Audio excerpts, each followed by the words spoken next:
Bharatiya Janata party half century के करीब पहुंच चुकी है दिल्ली में। वहीं दूसरी ओर जिन प्रत्याशियों ने विधायक के तौर पर जीत हासिल की है उनके परिवार में भी खुशी है। उसमें सबसे बड़ा नाम है प्रवेश वर्मा का, क्योंकि दिल्ली बीजेपी के कार्यकर्ता बार बार कह रहे हैं इस जीत के लिए प्रवेश वर्मा ने भी बहुत मेहनत की है। और यहाँ तो उम्मीद भी लगा के बैठे हैं कार्यकर्ता कि सीएम के नाम का ऐलान होगा तो प्रवेश वर्मा के नाम का ही ऐलान होगा। ये कार्यकर्ताओं की उम्मीद है, लेकिन उनके परिवार के लोग इस जीत पर क्या कह रहे हैं सुन लीजिए।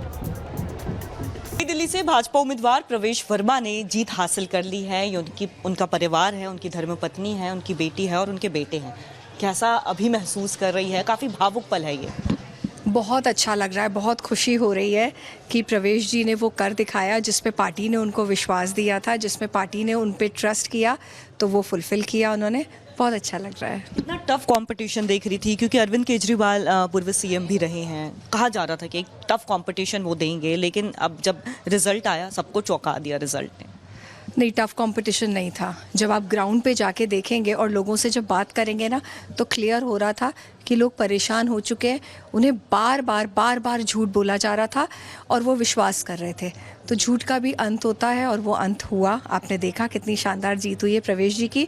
जनता ने हम पे विश्वास दिलाया है और मोदी जी के गाइडेंस में हम 100% दिल्ली में डेवलपमेंट करेंगे, न्यू दिल्ली में डेवलपमेंट करेंगे। काफ़ी लंबा समय भी रहा और उस दौरान देख रहे थे कि काफ़ी आक्रामक मोड में जो है वो प्रवेश वर्मा जी भी नज़र आ रहे थे। कैसा अभी महसूस कर रही हैं आप? आई थिंक वो भी रिलैक्स्ड हैं, हम भी रिलैक्स्ड हैं। देखिए, वैसे तो आश्वासन था कि नई दिल्ली की जो जनता है जो बोल रही हैं वही करके दिखाएंगी और उनको जो है भारी बहुमत से जिताएंगी। बीजेपी को भी है दिल्ली में भारी बहुमत से जिताएंगी। लेकिन जब तक आप देखते नहीं हो सर्टिफिकेट तब तक दिल में थोड़ी सी धड़कन ऊपर नीचे होती है। तो आज रात में ऐसा होगा कि नींद शायद नहीं आई होगी, दिल की धड़कनें भी बड़ी होगी थोड़ी सी। आज सुबह 7 बजे से सभी बैठ गए थे टीवी के सामने कि कब बैलेट खुलेंगे, कब काउंटिंग शुरू होगी। लेकिन दिल में वो एक छोटी सी डाउट था, वरना तो सभी को पता था कि जीतेंगे और काफ़ी अच्छे मार्जिन से जीतेंगे। क्या आने वाले दिनों में पॉलिटिक्स आप भी ज्वाइन करेंगी, रुचि रखती हैं? नहीं, मैं अभी स्कूल में हूँ, मैं अभी कॉलेज में इकोनॉमिक्स पढ़ रही हूँ और उसके बाद मैं बैंक में काम करना चाहती हूँ। अभी पॉलिटिक्स पापा संभाल रहे हैं। उनके बच्चे हैं जो लगातार ये कह रहे हैं पापा जीत गए, काफ़ी खुशी हो रही है। बहुत खुशी हो रही है। मैं सबको धन्यवाद देना चाहूँगा। फाइनली नई दिल्ली की जनता को पता है कि कौन सा नेता उनका भला चाहता है, कि कौन सा नेता अपने प्रोमिसेस को फुलफ़िल कर सकता है, बस बहाने नहीं बनाता, और कौन सा नेता उनके लिए अंदर से अच्छा है और नई दिल्ली का विकास चाहता है। तो बिल्कुल देखिए, इस समय बीजेपी दफ्तर में जश्न का माहौल, ढोल नगाड़ों की आवाज़, यहाँ पर लोग यहाँ पर थिरकते हुए दिख रहे हैं। ये खुशी इन्हें 27 सालों के बाद मिली है। सन 1993 में बीजेपी को जीत मिली थी, लेकिन अब जीत का स्वाद इन लोगों ने चखा है। कैसा लग रहा है जीत के बाद? कितनी खुशी आप लोगों को? आगे क्या तैयारी है और किस राज्य में? आज का दिन हम सबके लिए दिवाली है। उम्र कैद भी 18 साल की होती है, दिल्ली वासियों के लिए 27 बरस की रही, और आज वो दिन है जो राम वापस आए हैं। जय जय। एक बार आइए आगे की तरफ। एक प्रकार से त्रस्त थे, उन्होंने अपना पूरा गुस्सा निकाला है और भारतीय जनता पार्टी नरेंद्र मोदी जी की नीतियों में विश्वास किया है। उनके लोगों ने जिस प्रकार का एक मैंडेट दिया है, मैं निश्चित रूप से कह सकता हूं कि आने वाले समय में दिल्ली की जनता को भारतीय जनता पार्टी की ओर से हर प्रकार की सुविधाएं वो दी जाएंगी और उनकी प्रगति में निश्चित रूप से उनको आगे बढ़ाया जाएगा। कांग्रेस खाता भी नहीं खोल पाई लगता है। देखिए, कांग्रेस मुक्त भारत, ये बात मोदी जी ने बहुत वर्ष पहले कही थी।